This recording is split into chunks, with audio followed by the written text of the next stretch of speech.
మీ అందరికీ ఈస్టర్ శుభాకాంక్షలు. మీకు మీ కుటుంబ సభ్యులందరికీ. దేవుని వాక్యాన్ని చూసుకుందాం. తడవ చేయక పరిశుద్ధ లేఖనాల్లోంచి యోహాను సువార్త 11:25. అందుకే యేసు పునరుద్ధానమును జీవమును నేనే, నా యందు విశ్వసించువాడు చనిపోయినను బ్రతుకును.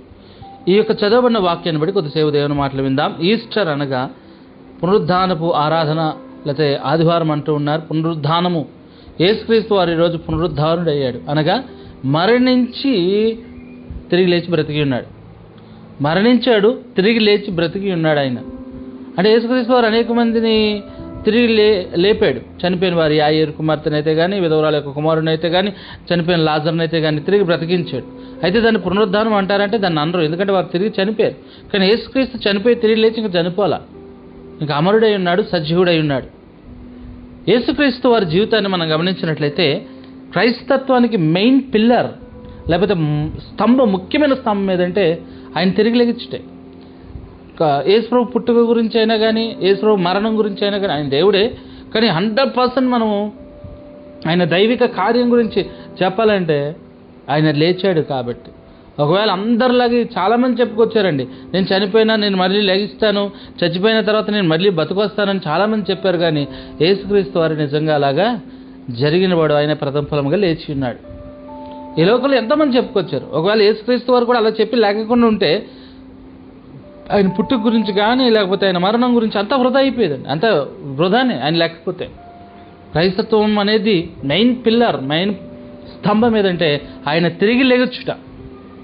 యేసుక్రీస్తు వారు తిరిగి లెగడాన్ని బట్టే మనం గమనించవచ్చు ఆయన నిజమైన దేవుడు. అది ప్రతి లేఖనము, ప్రతిదీ నెరవేర్చబడింది. ఆయన సజీవుడై ఉన్నాడు గనక. అంటే నేను చెప్పే దాంట్లో అంటే పుట్టినప్పుడు, యేసుప్రభు మరణించినప్పుడు దేవుడు కాదంటే ఆయన దేవుడే. కానీ నేను చెప్పే విధానంలో మనం అర్థం చేసుకోవాల్సింది ఏంటంటే అవన్నిటికన్నా ప్రాముఖ్యమైనది ఆయన లేగడమే. ఆయన పుట్టుకు ఒక అర్థం ఉంది, ఆయన మరణానికి ఒక అర్థం ఉంది. ఎప్పుడో తెలుసా? ఆయన తిరిగి లెగడం ద్వారా. ఆ తిరిగి లెగడాన్ని పునరుద్ధానము అని అన్నారు. దాన్ని ఈస్టర్ సండేగా చేసుకుంటూ ఉన్నారు క్రైస్తవంలో. చాలా ఏం లేవండి పండుగలు మనకి. మహా అంటే Christmas, good Friday, Easter. Good Friday అనేది బాధాకరంగా ఉపవాసంతో ఉంటాం. ఈస్టర్ అనేది చాలా సంతోషం, యేసుప్రభు లేచాడు. క్రిస్మస్ అనేది యేసుప్రభు పుట్టాడు. బేసిక్గా గమనిస్తే ఈ క్రిస్మస్ కన్నా చాలా గొప్ప పండుగ ఏది అంటే ఈస్టరే. కానీ ఈ ప్రపంచం ఎందుకో క్రిస్మస్ని ఎక్కువ అట్టహాసంగా చేసుకుంటుంది, కానీ ఈస్టర్ని అంత అట్టహాసంగా చేసుకుంటున్నా.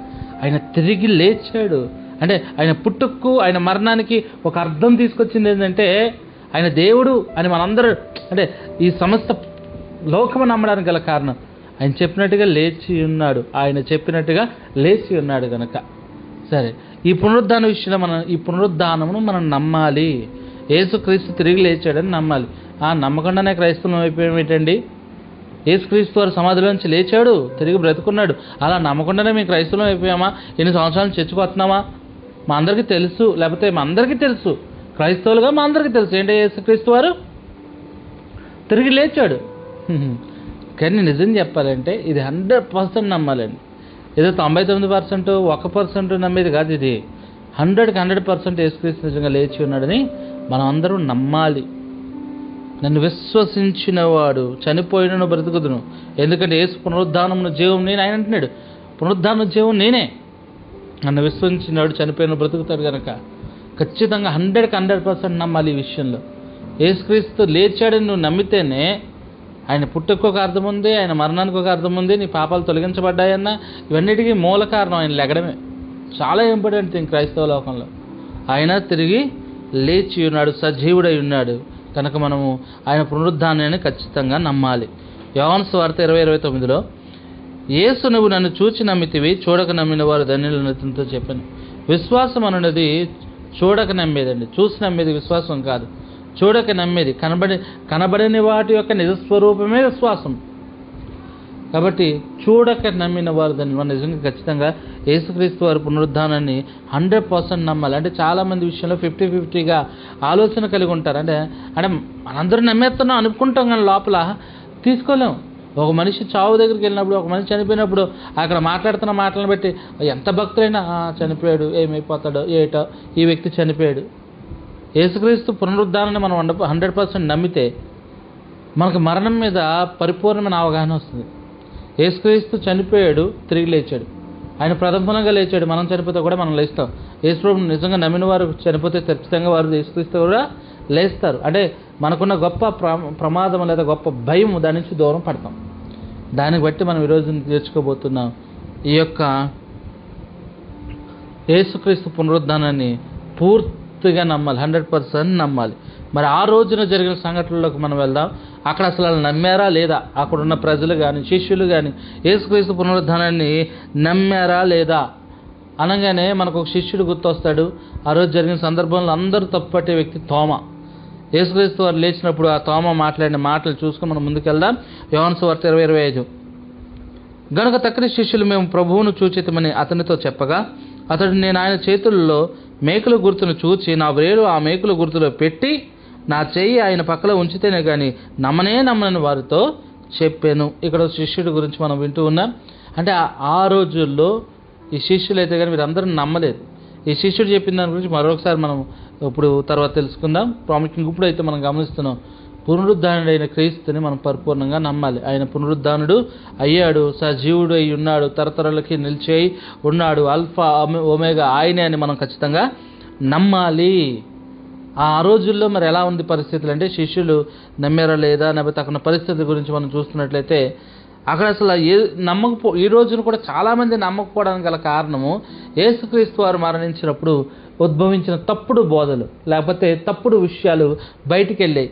అంటే యేసుక్రీస్తు పునరుద్ధారుడు అయ్యాడని యూదులు నమ్మరు, ఇజ్రాయేల్ జనాంగం నమ్మరు, చాలామంది ప్రజలు నమ్మరు. ఎందుకంటే ఇప్పటికీ ప్రపంచంలో ఉన్న కొన్ని తప్పుడు బోధల్లో ముఖ్యమైనది యేసుక్రీస్తు వారు పునరుద్ధానాన్ని నమ్మకుండా చేసిన కొన్ని విషయాలు, సంఘటనలు, బోధలు కొన్ని ఉన్నాయండి. థియరీస్ అంటారు వాటిని. వాటిలో కొన్ని మనం చూడబోతూ ఉన్నాం.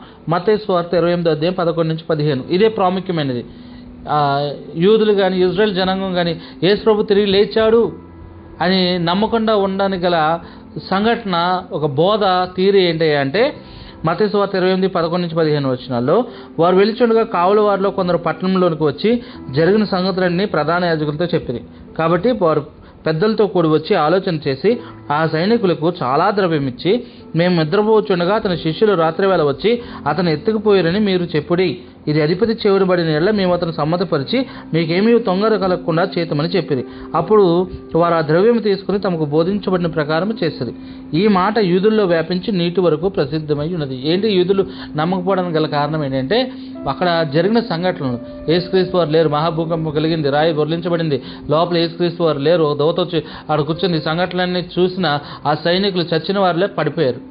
ఆ సైనికులు వచ్చి ప్రధాన యాజకుడితో ఈ సంఘటనలన్నీ చెప్తే ప్రధాన యాజకులు అయ్యి బాబు ఇది మామూలుగా లేదని చెప్పి వాళ్ళకి ఏం చేశారంటే సైనికులతో, దాదాపు 16 మంది సైనికులు అనుకుంటారు, వారితో చెప్పారు ఈ ప్రధాన యాజకులు, అయ్యా మీకు కావాల్సిన డబ్బు ఇస్తాం తీసుకోండి. చాలా ద్రవ్యం ఇచ్చారంట.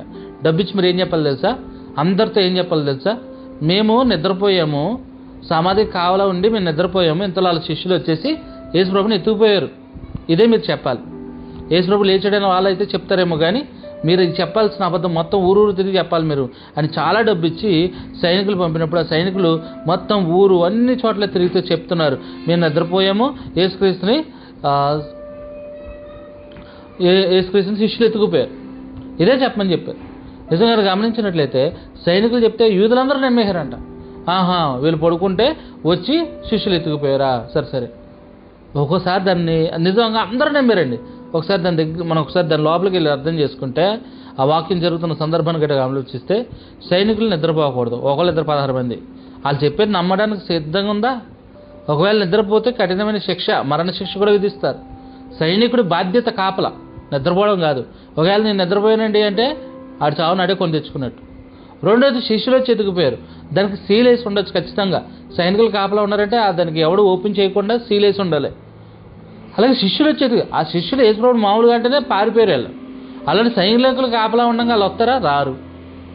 ఎంత ఉందండి. వాళ్ళు ఏం చేశారు, ఆ పెద్దలకు కూడా డబ్బులు ఇచ్చి మెయింటైన్ చేస్తారు, అధికారులకు కూడా.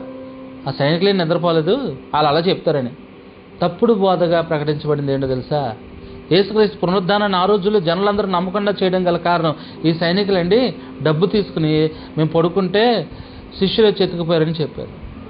రెండో తప్పుడు బోధ, పునరుద్ధానాన్ని నమ్మకుండా ఉన్నది ఆ రోజుల్లో యేసు ప్రభుని పాతి పెట్టలేదు. అసలు యేసు ప్రభునే పాతి పెట్టలేదంట. యేసు ప్రభుని అట్టహాసం చేస్తారు, అది చేసి ఇది చేసి అటు నుంచి ఇటు నుంచి ఏదేదో చేస్తూ ఉన్నారు. గోల గోల చేస్తూ ఉన్నారు. అటు ఇటు చేసి సమాధి మీద తీసుకొచ్చి పాతి పెడుతున్నట్టు చాలా నాటకాలు ఆడి ఆఖరికి యేసుప్రభుని సమాధిలో పెట్టకుండా ఎక్కడో పాతి పెట్టేశారు.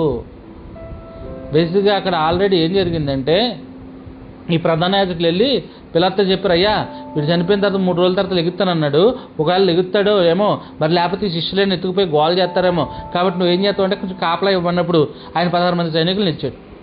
ఆ సైనికులు వచ్చి యేసుప్రభుని పెడుతున్నప్పుడు కల్లారా చూసి బండదోలించారు. అది అబద్ధమే, కానీ ప్రజలు దాన్ని కూడా నమ్మిరు ఆ రోజుల్లో. యేసుప్రభుని శిలువలో మరణించకుండానే, అంటే యేసుప్రభు శిలువలో మరణించలేదు, సమశల్యుడు అంతే. కింద దిగ్గానే లేదు ఈయన బతికే ఉన్నాడని యేసుప్రభు ఎక్కడికో తీసుకెళ్ళి దాచేశారు. తర్వాత బాగయ్యి 2-3 రోజులు వచ్చేసి అందరికి కనబడ్డాడు. ఏం మాట్లాడతారు, తప్పుడు బోధలు నిజంగా. అంటే ఆ రోజుల్లో దాన్ని నమ్మారు అందరూ. యేసుప్రభు చనిపోలేదా, ఓహో 3 రోజులు బాగయ్యి వచ్చాడా. నిజంగా 3 రోజులు బాగొత్తి ఈ మాటలు ఒకవేళ తప్పుడు బోధ అనుకునే వాళ్ళు కూడా కాళ్ళు పట్టుకుని ప్రభువా నువ్వు దేవుడు అనాలి. ఎందుకంటే యేసుప్రభు శరీరం కూడా బయటకు వచ్చేసింది మొత్తం ముక్కలుగా. అరికాళ్ళ మొదలుకొని నిన్నెత్తి వరకు శరీరం మొత్తం పాయలుగా ఊడిపోయింది. శరీరంలో ఉన్న 6 లీటర్ల రక్తం కారిపోయింది. పక్కలో బల్లెం పొడి పొలితే గుండె పగిలిపోయింది వల్ల నీరు యొక్క రక్తము మొత్తం బయటకు వచ్చేసింది ఒకసారి జుమ్మని. అలాంటి వ్యక్తి మరణించకుండా తిరిగి 3 రోజుల తర్వాత వచ్చాడు బాగుపడ్డాడు అంటే నిజంగా కాలు మొక్కలు అందరూ దేవుడు ఈయనని. అది తప్పుడు బోధ. ఇక ఆఖరి తప్పుడు బోధ ఏంటి అంటే, ఆ రోజుల్లో ప్రజలు యేసుప్రభు పునరుద్ధానం లేచాడని నమ్మకుండా ప్రకటించిన అబద్ధ ప్రకటనలు ఇవన్నీ. ఇక చివరిది యేసుప్రభు వారు పాతిపెట్టిన సమాధిలో మంచి పూల తోట. అది ఆ పూల తోట యొక్క వాసనకి లేకపోతే అక్కడున్న మూలికలకి యేసుప్రభు స్వస్థ వచ్చి బయటకు వచ్చేసాడు. చెప్పిన యేసుప్రభు శరీరం చీల్చబడింది. తప్పుడు బోధలు ఆనాటి కాలంలో యేసుప్రభుని రక్షకుడిగా లేకపోతే యేసుప్రభు లేచాడు మరణం నుంచి అని చెప్పడానికి ఉన్న తప్పుడు బోధలు ఆ రోజుల్లో చాలామంది వాటిని నమ్మారు. అయితే పునరుద్ధానాన్ని ఆ రోజుల్లో ఎవ్వరు నమ్మలేదు. కొంతమంది మాత్రం నమ్మారు. ఎవరెవరు నమ్మారు, ఎలా నమ్మారు, లేకపోతే వారు ఏంటి అనేది ముందుగా గమనిస్తే పునరుద్ధానాన్ని నమ్మట్లేదు వీళ్ళు. ముందుగా గమనిస్తే ఎవ్వరూ లేఖనాన్ని గ్రహించలేదు. యోహాను సువార్త 29లో ఆయన మృతులలో నుండి లేచుట అగత్యమైన లేఖనము వారింకను గ్రహింపరైరి. యోహాను 29లో మనం గమనించినట్లయితే ఆయన మృతుల్లో నుండి లేచును అగత్యమని, అంటే కంపల్సరీగా ఆయన లెగుతాడని లేఖనము వారింకా గ్రహింపలేదు. యేసుప్రభు చనిపోయాడు. అవునయ్యా, యేసుప్రభు చనిపోయిన లేఖనాలు ఏం చెప్పినాయి? లేఖనాల ప్రకారం యేసుక్రీస్తు ప్రతిదీ నెరవేర్చాడు కదా. లేఖనాల ప్రకారం ప్రతిదీ నెరవేర్చబడింది కదా యేసుప్రభు జీవితంలో. ఖచ్చితంగా మరి లేఖనాల ప్రకారం ఆయన తిరిగి లెగిస్తాడు కదా. దాన్ని ఎవరు నమ్మలేదంట. దేనిదేనో నమ్ముతా ఉన్నారు కానీ ఆయన తిరిగి లేస్తాడన్న లేఖనాన్ని నమ్మలేదు. ఎందుకు? యేసుక్రీస్తు వారే డైరెక్ట్గా చెప్పాడు వాళ్ళతో. లోక 24:7 మనుష్య కుమారుడు పాపిష్ఠులైన మనుషుల చేతికి అప్పగింపబడి సిలువ వేయబడి 3వ దినమందు లేవలసి ఉన్నదని ఆయన మీతో చెప్పిన మాట జ్ఞాపకం చేసుకోండి వారితో అనేది.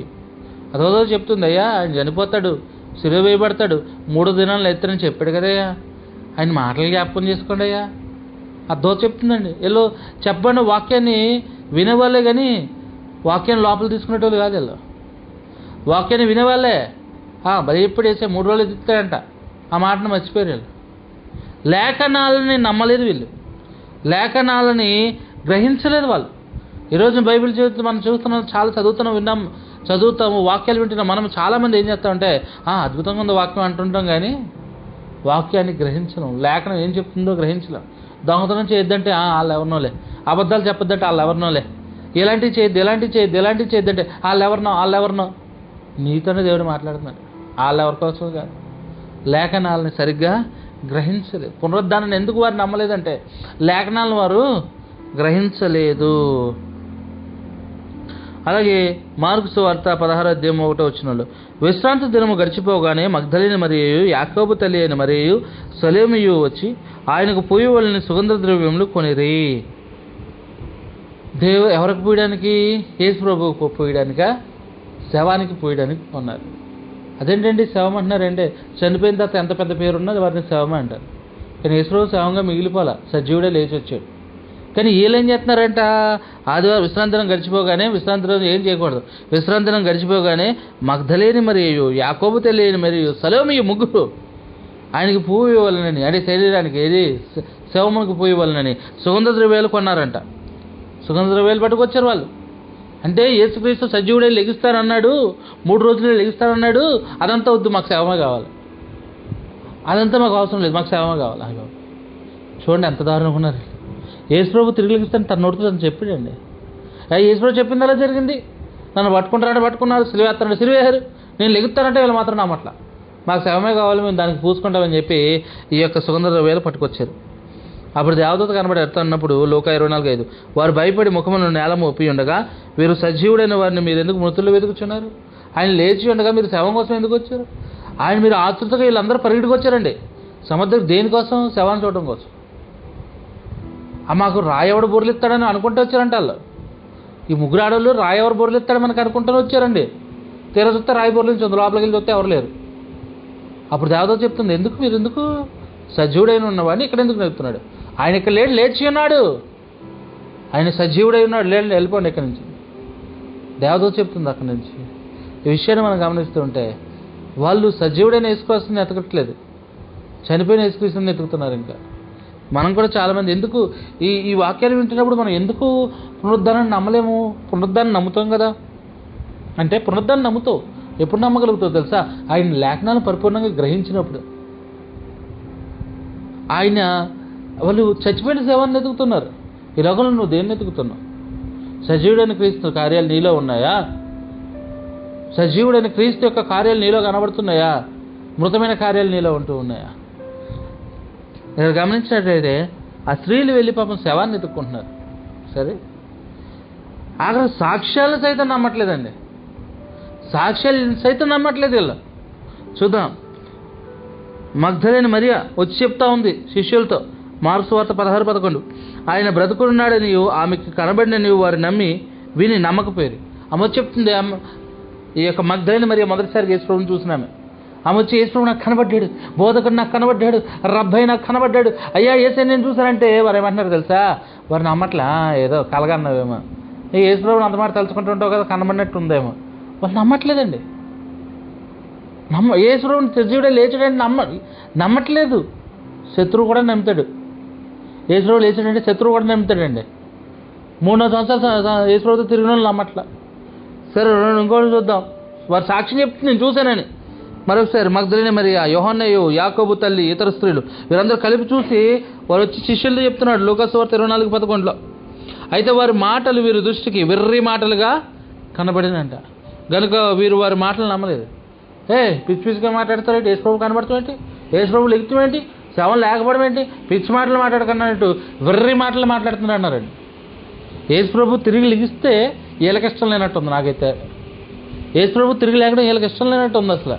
ఎందుకంటే ఆయన తిరిగి లెగిస్తే గమనిస్తే ఇక్కడ మనం గమనిస్తే ఒక్క స్త్రీ కూడా మగ్దలేని మరియా, యోహన్నయు, యాకోబు తల్లి, ఇతర స్త్రీలు, మరి వీళ్ళందరూ వచ్చి చెప్తున్నారు, సలోమి వీళ్ళందరూ వచ్చి చెప్తున్నారు యేసుప్రభు లేచాడు, అక్కడ లేడంటే.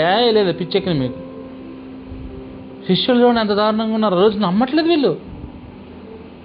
ఇంకా మనం గమనించినట్లయితే శిష్యులకు డైరెక్ట్గా 2 శిష్యులు ఎంఐ గ్రామంలో ఉండే శిష్యులు యెరూషలేము నుంచి ఈ పొద్దున మాట్లాడి విన్నారు. ఆదివారం రోజు జరిగిన ఈ మాటలు, వాళ్ళు అలా అన్నారు, వీళ్ళు అలా అన్నారు, యేసుప్రభు లేచాడు అంటున్నారు, పిచ్చెక్కినట్టుంది అని మాట్లాడుకుంటే 2 వచ్చేస్తున్నాడు. స్ట్రైట్గా యేసుప్రభు గారు వారి మధ్యలోకి వచ్చి నుంచున్నాడు, వారితో కూడా నడుస్తున్నాడు. అయినాలు గుర్తారలేదండి. అంటే వాళ్ళు అసలు నమ్మలేదు. ఎంతకు నమ్మినా యేసుప్రభు లెగుస్తాడు, తను చెప్పిన మాట ప్రకారం ఆయన లెగుస్తాడని ఎంత నమ్మినా వారితో నడుస్తుంది యేసుప్రభు అని గుర్తిస్తారు. వాళ్ళతో నడుస్తుంది యేసుప్రభు అని గుర్తిస్తారు. గుర్తించట్లేదు వాళ్ళు నడుస్తూ ఉన్నారు, యేసుప్రభు నడుస్తూ ఉన్నారు, వాళ్ళు మాట్లాడుతూ ఉన్నారు, అనేక మాటలు జరిగినాయి. ఆయన మాట్లాడుతుంటే వాళ్ళ హృదయాలు మండుచుండెనంట. ఆయన లేఖనాల సారం మాట్లాడుతుంటే వాళ్ళ హృదయములు మండుచుండెను. చాలామందికి వాక్యం వింటే మండుతుందండి. అంటే హృదయం అంటే బాబోయ్ ఎంత గొప్ప వాక్యం, బాబోయ్ ఎంత గొప్పగా చెప్తారు, బాబోయ్ ఎంత వాక్యం ఉంది. తీరా చూస్తే ఆ వాక్యాన్ని వాళ్ళు హృదయంలో నుంచి పెడతారు, కానీ తర్వాత చర్చి బయటకు అట్టగట్టంగానే వాక్యం విన్న తర్వాతే వెంటనే దాన్ని ఇలా డస్ట్బిన్లో పడేస్తారంటగా అలా వదిలేస్తారు అంతే. భలే ఉందండి, మా బతుకు మార్చుకోమండి, గుండెలు పిండేయారండి, బతుకు మార్చుకోమండి. వీళ్ళు వాక్యం ఆయన మాట్లాడుతుంటే ఇంత గొప్ప వాక్యం యేసయ్య చెప్పాడు, ఎవరైనా అసలు నేను చూడలేదు. నీకు తెలీదా? తింగర ప్రశ్నలు వేశారు శిష్యులు. ఎంఐ గ్రామానికి పోతున్న 2 శిష్యులు. ఆఖరికి యేసయ్య వాళ్ళతో పాటు భోజనాన్ని కూర్చొని రొట్టె విరిచినప్పుడు యేసుక్రీస్తుని తన తీర చూస్తే అయ్యో బాబు యేసుక్రీస్తు అంతానే కనబరుచుకున్నాడు. పరిపూర్ణంగా ఎవరు నేనరా ఏసారన్నట్టు పరిపూర్ణంగా చెప్తే అప్పుడు వాళ్ళు గుర్తెరిగిరంట, వెంటనే యేసుక్రీస్తు మాయమైపోయి. పునరుద్ధానాన్ని పరిపూర్ణంగా నమ్మట్లేదండి వీళ్ళందరూ. పునరుద్ధానము గురించి వీళ్ళు నమ్మట్లేదు, లేఖనాలను నమ్మట్లేదు. ఆయన ఇంకా శవాన్ని ఎత్తుకున్నారు పోయి. ఇక మనం గమనించినట్లయితే ఇంకా చాలామంది శిష్యులు పునరుద్ధానమును సందేహించారు. ఆయన లేచి కనబడ్డ తర్వాత కూడా, కనబడకపోతే సందేహించవచ్చు, కనబడ్డ తర్వాత కూడా వీళ్ళు సందేహించారంటే ఏమనాలో అర్థం కావట్లేదండి. యేసు ప్రభుతో 3.5 సంవత్సరాలు ఉన్నవారు యేసు ప్రభు కనబడ్డ తర్వాత కూడా ఏమన్నా మాకు మేము నమ్మట్లేదు. ఇంకా మత్తయి సువార్త 28:17 వారు ఆయనను చూచి ఆయనకు మొక్కిరి కానీ కొందరు సందేహించారు. దేనికండి సందేహించాలి? వీళ్ళు మొక్కారంట, చూశారంట, కానీ సందేహించారంట. ఎంత ఆశ్చర్యం అనిపిస్తుందో. కల్లార చూచి కూడా, సజీవుడైన యేసుని చూచి కూడా, అరే ఆయన ఎప్పుడు ఏ కార్యం చేయాలా, చచ్చిపోయి తిరిగి లేచి బతికాడంటే ఇది పెద్ద ఆశ్చర్యం అని సందేహపడచ్చు. చనిపోయిన 4 రోజులు సమాధిలో ఉన్న లాజరును లేపిన యేసుక్రీస్తు లెగుతాడే లేకడా? ఏంటి చచ్చిపోయిన వాడినే, ఎవరినో మామూలు వాడినే, చనిపోయిన లాజర్నే తిరిగి బ్రతికించిన యేసయ్య ఈయన చనిపోయి తిరిగి లెగితే పెద్ద ఆశ్చర్యమా? వీళ్ళకి ఆశ్చర్యం వేసింది. ఇది ఏమవునో అని వారు సందేహించారు. మార్కు సువార్త 16:8 వారు బయటకు వచ్చి విస్మయమునుంది వణుకుచూ సమాధి యొద్ద నుండి పారిపోయి వారు భయపడినంత ఎవరితో ఏమీ చెప్పలేదు. అమ్మ బాబాయ్, ఇలాగ గొప్ప వాళ్ళు అక్కడ చూసి సమాధిలో జరిగిన సంఘటన గురించి భయపడిపోయారు, విస్మయం పొందిపోయారు, వణుకొచ్చేసింది, సమాధిలో పారిపోయి ఎవరికేం చెప్పలేదు అని భయంతో. యేసయ్య తిరిగి లెగిస్తే సంతోషించి ఆనందించి గంతులాడడం, వణుకుచూ భయం వేసింది. ఇంకా అద్భుతమైన వాక్యం ఉంది, ఇప్పుడు నేను చదువుతాను చూడండి.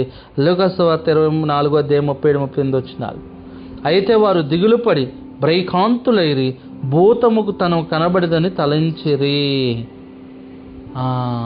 ఇది వాక్యం చదివినప్పుడు నాకు చాలా బాధ వేసిందండి.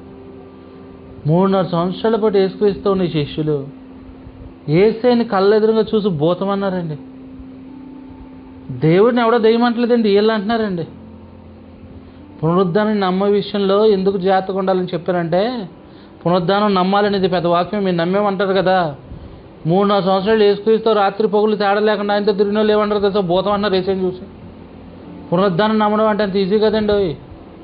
ఆ పునరుద్ధానం నువ్వు పరిపూర్ణంగా నమ్మితేనే నువ్వు పరలోకానికి వెళ్తావు. ఆయన నీ కొరకు తిరిగి లేచేది నమ్మితేనే నువ్వు పరలోకానికి వెళ్తావు. నమ్మకుండా చేయడానికి సాధారణంగా ఎన్నో చేస్తాడు. ఇక్కడ చూడండి, శిష్యులు అన్నారు యేసుని చూసి భూతం అన్నారండి. వీళ్ళకి అలవాటే, యేసయ్యని చూసినప్పుడల్లా భూతం అంటారు వీళ్ళు. ఆ యొక్క పడవ మీద వెళ్తూ ఉన్నప్పుడు ఆ గలిలయ సముద్రంలో అది వచ్చేస్తున్నప్పుడు యేసు నడుచుకుంటూ వెనకాల వస్తున్నాడు, వారు రక్షించడానికి వస్తున్నాడు. ఆ సమయంలో పడవలో పడుకున్నప్పుడు ఒక సంఘటన, ఆ గాలిని ఆ యొక్క సముద్రాన్ని తుఫాన్ని ఆపేయడం. అప్పుడు కాకుండా మీరు పడవలో వెళ్తున్నప్పుడు ఆయన వెనక నుంచి నడుచుకుంటూ వస్తాడు. నడుచుకుంటూ వచ్చినప్పుడు అగో భూతం దెయ్యం నడిచారు. జీవితంలో భూతాలనే చూస్తారు అనుకోండి. ఇప్పుడు ఎవడో భూతాన్ని చూసుంటారండి. యేసుక్రీస్తు తిరిగి లేచి కనబడితే భూతం అన్నారు, అదే లాజర్ని వీళ్ళు భూతం అనలేదండి. చూడండి ఎలా ఉన్నారు శిష్యులు. వారు భూతమని భయపడిపోయి భయకాంతులైపోయి కింద మీద ఎగిరే భూతం అన్నారంట. అప్పుడైనా మీరు ఎందుకు కలవలు పడుచున్నారు, మీరు హృదయంలో సందేహంలో పుట్టలేలా? వారితో అంటున్నాడండి. అసలు ఎన్ని చూసినా నమ్మలేదండి, వాళ్ళు ఎన్ని చూసినా నమ్మట్లేదండి. 1-2 ఎన్ని చూసినా వాళ్ళైతే నమ్మట్లేదు. యోహాను 21:2-23 సీమోను పేతురును, దిదుమ అనబడిన తోమాయు, గలిలయులను కానాను ఊరువాడు నతానీయులను, జబదేయి కుమారులు ఆయన శిష్యుల్లో మరిద్దరును కూడి ఉండేది. సీమోను పేతురు నిన్ను చేపలు పట్టబోతున్న వారితో అనగా వారు మేమును నీతో కూడా వచ్చేదమన్నది. వారు వెళ్ళి దోణి ఎక్కిరి, కానీ ఆ రాత్రి ఏం పట్టలేదంట. 3.5 సంవత్సరాలు సేవ పరిచర్య చేస్తే యేసుప్రభు అన్నాడు, మిమ్మల్ని మనుషులు పట్టి జాలను చేస్తాను, చేపల పోతే ఎందుకు రండి అయ్యా అంటే, మళ్ళీ యేసుప్రభుని 3 సార్లు చూశారు సజీవుడిగా. 3 సార్లు యేసుప్రభుని సజీవుగా కళ్ళారా చూసి కూడా వీళ్ళు చేపలు పట్టుకోవడానికి వెళ్తాను ఎవరు వస్తారంటే, ఇక్కడ చూసిన సీమోను, దిదమ, తోమా వెళ్ళాడు, నతానీయేలు వెళ్ళాడు, జబదేయి వెళ్ళాడు, ఆయన శిష్యుల్లో మరిద్దరు వెళ్ళారు. వీళ్ళందరూ కలిపి యేసుప్రభు ప్రేమించిన శిష్యుడు యోహాను కూడా వెళ్ళాడు. వీళ్ళందరూ వెళ్ళి చేపలు పట్టుకోవడానికి వెళ్ళారంట. ఎట్టా ఉందంటే సినిమా.